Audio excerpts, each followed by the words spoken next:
전능하사 천지를 만드신 하나님 아버지를 내가 믿사오며 그 외아들 우리 주 예수 그리스도를 믿사오니 이는 성령으로 잉태하사 동정녀 마리아에게 나시고 본디오 빌라도에게 고난을 받으사 십자가에 못 박혀 죽으시고 장사한 지 사흘 만에 죽은 자 가운데서 다시 살아나시며 하늘에 오르사 전능하신 하나님 편에 앉아 계시다가 저리로서 산 자와 죽은 자를 심판하러 오시리라.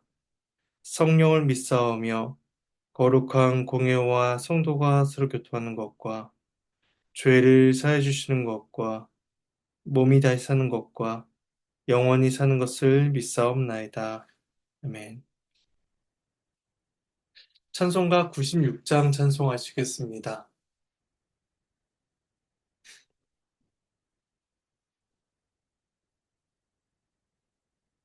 96장 1절과 3절을 찬송하시겠습니다. 예, 찬송합니다. 예수님은 누구신가? 우는 자의 위로와 없는 자의 풍성이며 전한 자의 높음과 잡힌 자의 노임되고 우리 기쁨 되시네. 예수님은 누구신가? 추한 자의 정함과 죽을 자의 생명이며 죄인들의 중보와 멸망자의 구원되고 우리 평화 되시네. 우리 잠시 기도하시겠습니다. 하나님의 은혜에 감사를 드립니다. 이 시간 이른 아침에 일어나 주 앞에 모여 함께 누가복음 말씀을 읽습니다.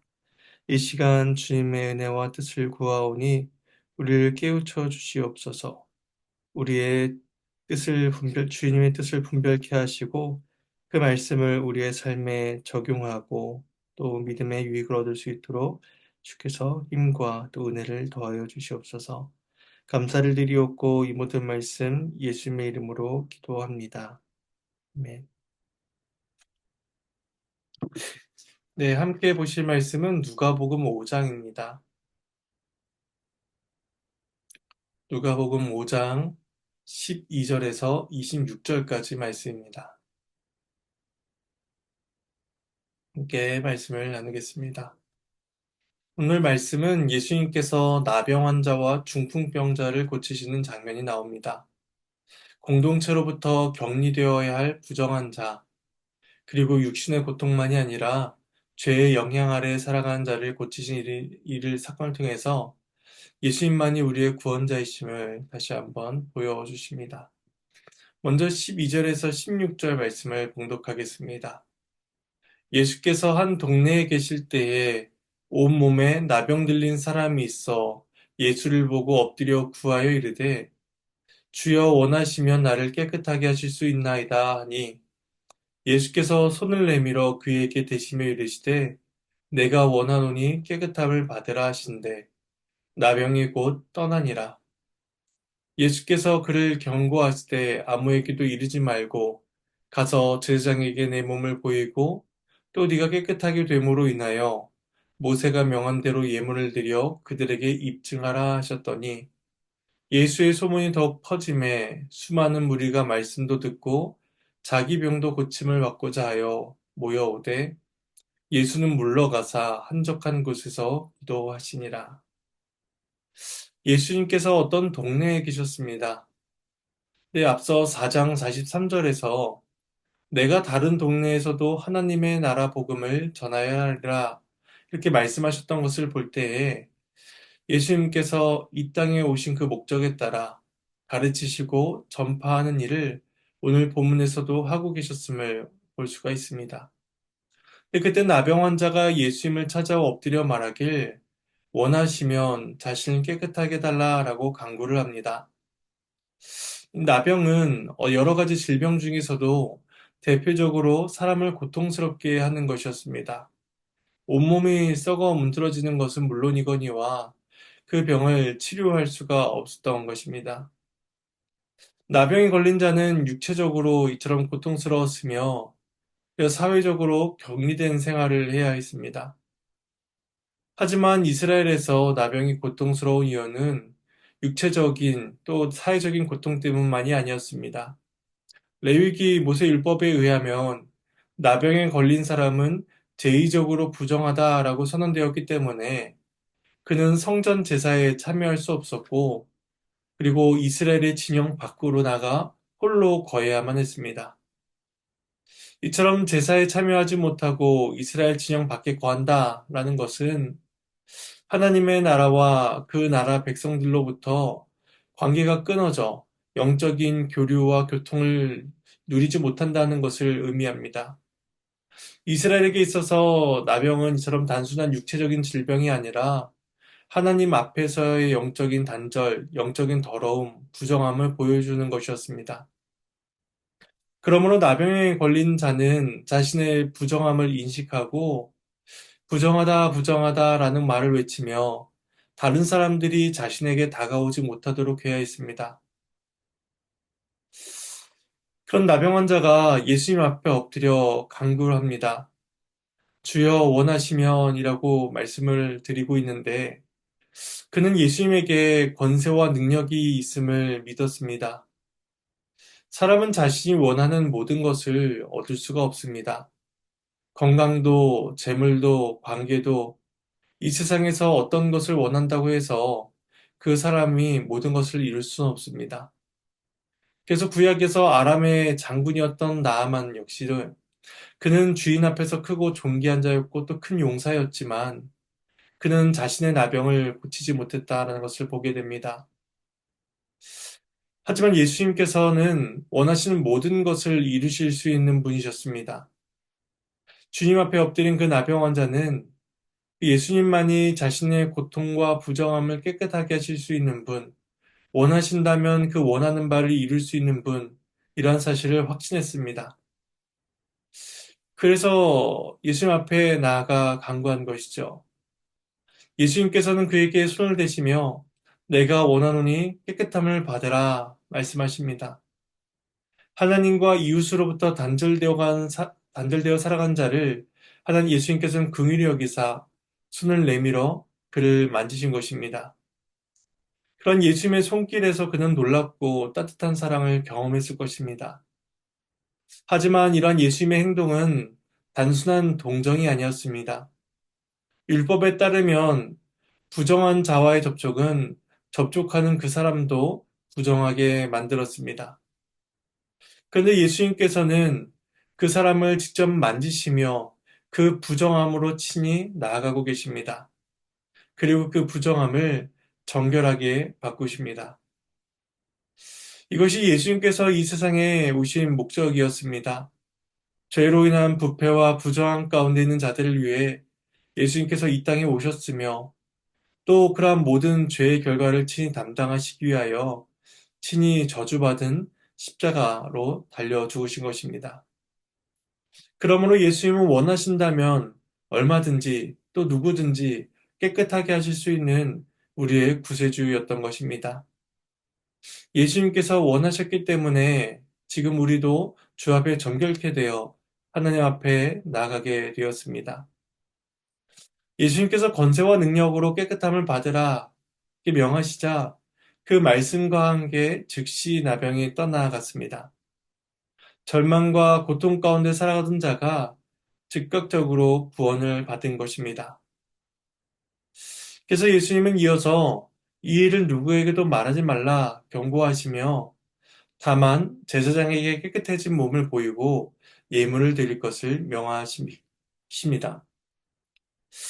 이러한 절차, 제사장에게 몸을 보이고 또 예물을 드리는 이러한 절차는 나병에서 나음을 받은 자가 지켜야 하는 율법의 규례였습니다. 이렇게 함으로써 그는 자신이 나병에서 나아 완전히 정결하게 되었음을 확증받을 수가 있었으며 다시 주 앞에 나아가 또 공동체로 나아가 하나님께 제사드리며 예물을 드리는 그런 공동체로의 회복을 경험할 수가 있었던 것입니다. 이 예수님께서 이 일을 누구에게도 말하지 말라라고 명하신 까닭은 이스라엘 백성들이 그리스도께서 전하실 하나님 나라에 대한 그러한 가르침보다 질병의 치료 같은 일에만 관심을 가질 것을 방지하시기 위함이었습니다. 또한 이스라엘 백성들이 그들이 기대하던 그 정치적인 메시아, 즉 로마로부터 이스라엘을 회왕시킬 민족적 구원자로 오해할 것을 경계하시기 위함이었다라고 볼 수가 있습니다. 이러한 이유 때문에 예수님께서는 소문을 내지 마라라고 경고하셨지만 그럼에도 불구하고 그 소문은 더욱 퍼져나갔고 많은 사람들이 몰려들어 저마다 병고침 받기를 원했습니다. 그러자 예수님께서는 그곳에서 물러가 한적한 곳에서 기도를 하십니다. 예수님께서는 단순히 병 고치는 자로만 자신이 부각되는 것을 원치 않으셨습니다. 그러한 백성들의 오해는 복음 전파의 사역에 방해만 될 뿐이었기 때문입니다. 이 예수님은 한적한 곳으로 가사 하나님과 깊은 교제의 시간을 가지십니다. 예수님께서는 사람들의 인기와 기대를 기뻐하지 아니하시고 하나님과의 관계를 기뻐하셨기 때문입니다. 이점 첫 번째로 나병 환자를 고치신 이후에 두 번째 단락은 중풍병자를 고치신 사건이 나옵니다. 17절에서 26절 마지막 단락을 봉독하겠습니다. 하루는 가르치실 때에 갈릴리의 각 마을과 유대와 예루살렘에서 온 바리새인과 율법 교사들이 앉았는데 병을 고치는 주의 능력이 예수와 함께 하더라. 한 중풍병자를 사람들이 침상에 메고 와서 예수 앞에 들여놓고자 하였으나 무리 때문에 메고 들어갈 길을 얻지 못한지라. 지붕에 올라가 기와를 벗기고 병자를 침상째 무리 가운데로 예수 앞에 달아내리니 예수께서 그들의 믿음을 보시고 이르시되 이 사람아 네 죄사함을 받았느니라 하시니 서기관과 바리새인들이 생각하여 이르되 이 신성 모독하는 자가 누구냐 오직 하나님 외에 누가 능히 죄를 사하겠느냐. 예수께서 그 생각을 아시고 대답하여 이르시되 너희 마음에 무슨 생각을 하느냐 내 죄사함을 받았느니라 하는 말과 일어나 걸어가라 하는 말이 어느 것이 쉽겠느냐. 그러나 인자가 땅에서 죄를 사하는 권세가 있는 줄을 너희로 알게 하리라 하시고 중풍병자에게 말씀하시되 내가 네게 이르노니 일어나 네 침상을 가지고 집으로 가라 하시매 그 사람이 그들 앞에서 곧 일어나 그 누웠던 것을 가지고 하나님께 영광을 돌리며 자기 집으로 돌아가니 모든 사람이 놀라 하나님께 영광을 돌리며 심히 두려워하여 이르되 오늘 우리가 놀라운 일을 보았다 하니라. 하나님의 말씀입니다. 하나님께 감사합니다. 예수님께서 또 한 동네에서 가르치실 때였습니다. 그곳에는 갈릴리의 각 마을과 유대 예루살렘에서 온 바리새인과 율법 교사들이 자리하고 있었습니다. 백성들로부터 경건한 사람으로 인정받던 바리새인, 그리고 율법에 능통했던 교사들이 유대 각 지역에서 왔다라는 것은 이스라엘의 종교 지도자들이 예수님을 보기 위해 모여들었다는 것을 의미합니다. 물론 그들은 다른 사람들처럼 병고침을 받기 위해 또 그 가르침을 받기 위해 온 것이 아니었습니다. 예수님에 대한 소문이 각지로 퍼지고 있으니 저자를 조금 더 자세히 알아보고자 조사하기 위해 왔던 것이죠. 예수님께서 가르치고 계실 때 그때에 중풍병자를 맨 사람들이 나옵니다. 하지만 그들이 예수님께 다가갈 수 없을 정도로 많은 사람들이 그 앞에 모여 있었습니다. 그들은 집 안으로 들어갈 수가 없었고 이에 지붕을 뚫고 중풍병자의 침상을 예수님께 달아내립니다. 예수님께서는 그들의 행동을 보시고 믿음이다 라고 그렇게 말씀하십니다. 그렇다면 타인의 믿음을 보고 그 사람을 구원할 수 있으며 또한 다른 사람의 믿음 때문에 저 사람을 낫게 할 수가 있었던 것일까요? 그렇지가 않습니다. 만일에 그를 메고 온 그 주변 사람들의 믿음이 중요했다면 예수님께서는 그들을 향해서 어떠한 말씀을 하셨을 것입니다. 근데 예수님께서는 그 사람들이 아니라 이제 병자를 향해서 말씀하십니다. 결국 나병 환자 개인에게 예수님을 향한 어떤 믿음이 있었음을 예수님은 알고 계셨던 것입니다. 근데 예수님께서는 앞에서와 같이 깨끗함을 받으라 말씀하지 아니하시고 이제 죄사함을 선언하십니다. 이런 예수님 말씀은 그 자리에 모여있던 종교 지도자들의 심기를 건드렸습니다. 왜냐하면 죄 용서는 하나님만이 하실 수 있는 일이었기 때문입니다.